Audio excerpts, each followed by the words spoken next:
En fait, la population de Goma, la population de la province du Nord Kivu est meurtrie. Et nous sommes fatigués. Nous avons vécu beaucoup de morts, nous avons vécu beaucoup d'emprisonnements, nous avons souffert et nous avons compris que la guerre a échoué. Et nous avons compris que la guerre n'a pas donné solution.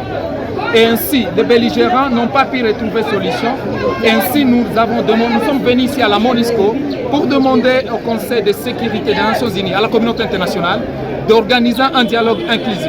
Parce que comme l'armée a échoué, nous pensons et nous estimons que seul le dialogue sera une solution. En second lieu, nous pensons que la ville de Uvira a été libérée. Aujourd'hui, on parle de la démilitarisation de cette ville. La seule question que nous nous posons aujourd'hui, si elle a été libérée, il y a eu des motivations de libérateurs. Aujourd'hui, on le dit de se retirer. Qu'en sera-t-il des habitants d'Uvira? Comment Uvira peut vivre sans armée? Comment Uvira peut vivre sans soldats? Parce que sans sécurité, il y a beaucoup d'armes qui ont été dissimulées dans des maisons. Il y a eu beaucoup de Wazalendo là-bas. Et nous pensons que nous sommes en train de pousser la population à l'abattoir et à la boucherie. Ainsi donc, nous demandons à la prise de conscience de la communauté internationale, des hommes politiques congolais, en fait qu'ils se réunissent sur une même table et organisent un dialogue. Vous demandez donc le retour du M23 à Uvira? Ce que nous demandons aujourd'hui à travers cette manifestation est que Uvira soit sécurisée. Organiser ces marches pacifiques qui a bien évidemment été pacifique et a été répondu par la population qui n'a pas été obligée. Je précise parce que même au lieu des rencontres, nous avons dit celui qui se sent obligé devrait rentrer chez lui.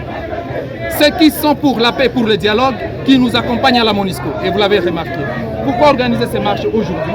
C'est pour répondre à un besoin. Et le besoin, nous voulons interpeller la communauté internationale. Nous voulons interpeller cette communauté internationale. Ils ont essayé de faire ce qu'on appelle dialogue à Doha. Ils ont essayé de faire des consultations de dialogue à Washington. Mais la guerre continue. Il n'y a pas respect d'aucun principe signé. Nous voulons qu'il y ait respect de consignes, respect des principes signés effectifs et qu'il y ait un dialogue effectif et inclusif.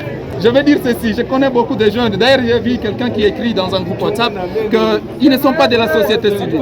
Je pense que ceux qui ont fui Goma, je ne peux pas les condamner.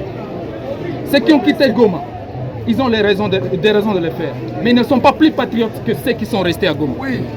Personnellement, je pense qu'il y a certains qui sont très pérés et ceux qui sont restés à Goma sont très courageux. On a interdit les manifestations, on a interdit les mouvements citoyens, on a interdit la société civile. Mais nous sommes très courageux. Je remercie toutes les associations qui ont fait part à cette activité en acceptant de travailler ensemble et nous avons réussi l'activité. Je pense que ceux qui disent qu'ils ont été manipulés, je vais leur seulement dire qu'ils se fassent aussi manipuler à Beni ou à Kinshasa et demander le dialogue parce que c'est le dialogue qui va nous réunir et bâtir le Congo.